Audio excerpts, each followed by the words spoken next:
Hello friends, মিঠুর পাকশালায় আপনাদের সবাইকে স্বাগত। আজ আমি হাফ কাপ সুজি দিয়ে ভীষণই টেস্টি একটা টিফিন রেসিপি আপনাদের সাথে শেয়ার করছি। এই জন্য প্রথমে মেজারিং কাপ মেপে হাফ কাপ পরিমাণে সুজি নিয়ে নিলাম। এরপর ওই কাপেরই হাফ কাপ পরিমাণে জল এখানে দিয়ে দিলাম। জলটা দেওয়ার পর সুজির সাথে একটা চামচে করে খুব ভালো করে মিশিয়ে নেব।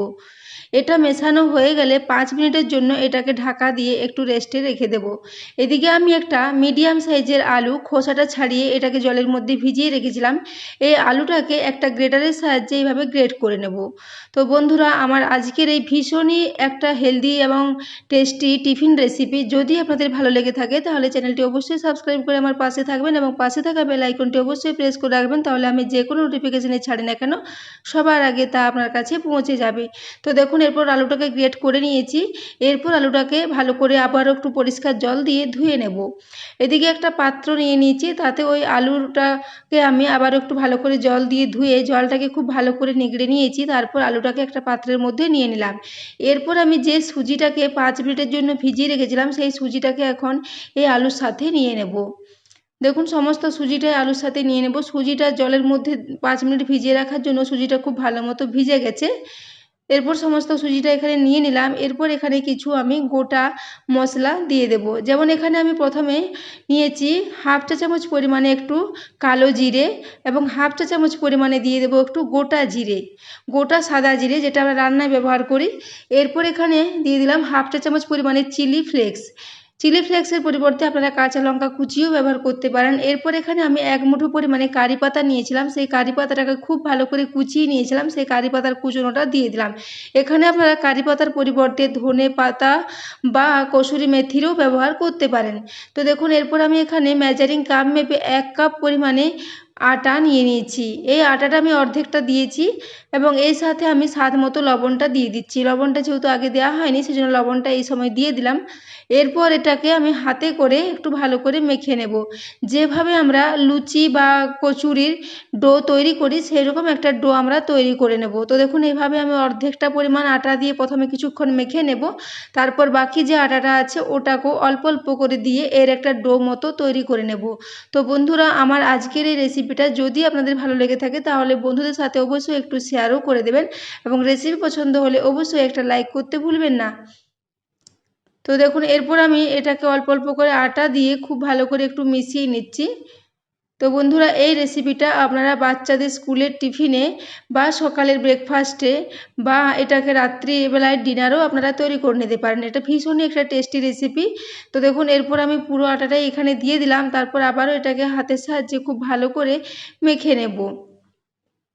এর সাথে আর জল ব্যবহার করা যাবে না, জল ছাড়াই এটাকে মেখে নিতে হবে। সুজির মধ্যে জল দেওয়া আছে এবং আলুর মধ্যেও কিছুটা জল আছে, সেই জন্য সেই জল দিয়ে এটা মাখা হয়ে যাবে। এখানে এক্সট্রা জল ব্যবহার করার কোনো প্রয়োজন নেই। দেখুন, এরপর এটাকে একটা ডো মতো তৈরি করে নিয়েছি। এরপর উপর থেকে আমি 1 চা চামচ পরিমাণে সাদা তেল একটু দিয়ে দিলাম। তেলটা দেওয়ার পরও এটাকে আবারও একটু ভালো করে মিশিয়ে নেব। দেখুন, এরপর আবারও একটু ভালো করে মেখে নিচ্ছি যাতে তেলটা সব জায়গায় ভালো মতো মিশে যায় এবং তেলটা এভাবে মাখিয়ে রাখলে এটা খুব সুন্দর নরমও থাকবে। তো এই জন্য তেলটা খুব ভালো করে মাখিয়ে নিলাম। এরপর এটাকেও আমি ঢাকা দিয়ে 5 মিনিটের জন্য একটু রেস্টে রেখে দেব। তো দেখুন, এটা এখন মাখা হয়ে গেছে।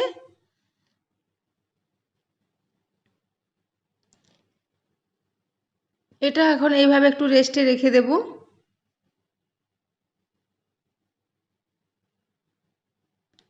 5 মিনিট পর আমি এর ঢাকাটা খুলে নিচ্ছি।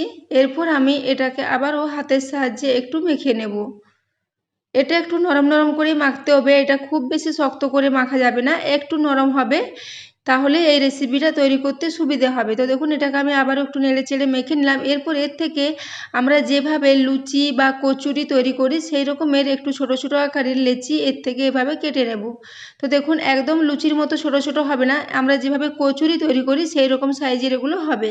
তো আমি এরকম কচুরির মতো করে এগুলো একটু একটু করে নেব আর সমান আকারের কয়েকটা লেচি তৈরি করে নেব। একেবারে সমস্ত এই ছোট ছোট লেচিগুলো কেটে নিলে সবগুলো সমান হবে এবং তৈরি করতেও সুবিধে হবে। সেই জন্য আগে পুরো মাখাটা থেকে এইভাবে ছোট ছোট আকারে কয়েকটা লেচি আমি তৈরি করে নিচ্ছি। তো দেখুন, এটাকে এইভাবে আমি ছোট ছোট লেচি তৈরি করে নেব। তো বন্ধুরা, এই রেসিপিটা আপনারা বাড়িতে অবশ্যই ট্রাই করবেন এবং কমেন্ট করে জানাবেন যে আপনাদের কেমন লেগেছে। তো দেখুন, এইভাবে আমি কয়েকটা তৈরি করে নিয়েছি। দেখুন এখানে আমি সবগুলোরই এরকম ছোটো ছোটো আকারে লেচি তৈরি করে নিয়েছি। এরপর এগুলোকে একটু মেলে নেব। তো বন্ধুরা, আপনারা আলুর কচুরি তো অনেকভাবে খেয়েছেন, কিন্তু এইভাবে একবার এই কচুরি রেসিপিটা ট্রাই করবেন। এটা ভীষণই টেস্টি এবং মুখরোচক একটা রেসিপি। এর মধ্যে চিলি ফ্লেক্স, গোটা জিরে এবং কালো জিরে দেওয়ার জন্য এর মধ্যে দারুণ সুন্দর একটা ফ্লেভার তৈরি হয়। তাছাড়া কারি পাতা দেওয়ার জন্য এটার মধ্যে খুব সুন্দর একটা ফ্লেভার থাকবে। তো এটা খেতেও অসাধারণ হয়। আপনারা এটাকে অবশ্যই বাড়িতে ট্রাই করবেন। তো দেখুন এইভাবে আমি একটা লেচি নিয়ে নিলাম এবং খুব সামান্য পরিমাণে একটু আটা দিয়ে এটাকে এইভাবে আমি পুরির আকারে মেলে নেব। তো বন্ধুরা, এটা আমি আটা দিয়ে মেলেছি, আপনারা চাইলে এটাকে তেল দিয়েও একটু মেলে নিতে পারেন। তো দেখুন এখানে আমি একটা মেলে নিয়েছি। এরপর এর গায়ে যে শুকনো আটাগুলো লেগেছিল সেগুলো একটু ঝেড়ে পরিষ্কার করে নিলাম, তারপর একটা থালাতে নিয়ে নিলাম। দেখুন আমি একই পদ্ধতিতে আবারও একটা এভাবে মেলে নিচ্ছি। একটা লেচি নিয়ে সামান্য পরিমাণে আটা দিয়ে খুব ভালো করে এটাকে আগে মাখিয়ে নিতে হবে, তারপর হালকা হাতে এগুলোকে কচুরি বা পুরির মতো করে একটু মেলে নিতে হবে। এগুলো খুব বেশি ছোটও হবে না, আবার খুব বেশি বড়ও হবে না, একটু মিডিয়াম হবে, তাহলে এগুলো দেখতে ভালো লাগবে এবং এগুলো ভাজার পরে ভীষণই মুচমুচে হবে। এগুলো খেতে অসাধারণ হয়। এগুলো আপনারা যে কোনো তরকারির সাথে সার্ভ করতে পারেন। তো দেখুন এইভাবে আমি এখানে দুটো মেলে নিলাম।